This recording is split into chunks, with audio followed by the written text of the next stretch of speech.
In today's video, I'm going to show you how to embed a video in Notion quickly and easily.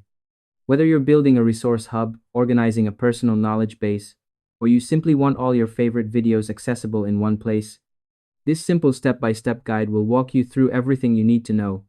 First, open your Notion app and go to the workspace where you want to embed your video. Once you're there, open the specific page where the video should appear, like a project page, learning dashboard, or notes page. Place your cursor exactly where you want the video to sit, because this helps keep your layout clean and visually organized. Next, type a / on your keyboard to open Notion's command menu. From the list of options, type Embed and click on the Embed block when it appears. This option allows you to add content from external sources, including popular video platforms like YouTube, Vimeo, or Loom, without leaving Notion. Once the Embed block opens, copy the URL of the video you want to add from its platform.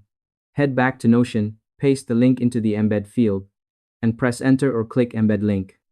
Notion will instantly process the link and display the video directly inside your page, ready to play. After the video appears, click on the video block to resize it using the handles around the edges.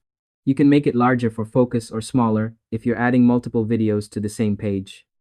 It's also a good idea to preview the video to make sure it plays correctly and fits your layout nicely. This extra step keeps your workspace polished and distraction-free. And that's all there is to it. By following these simple steps, you'll be able to embed videos in Notion smoothly and efficiently. Thanks for watching, and I hope you found this tutorial helpful. If this helped you out, feel free to share it with others who might be organizing content in Notion too. Why not make someone's day easier?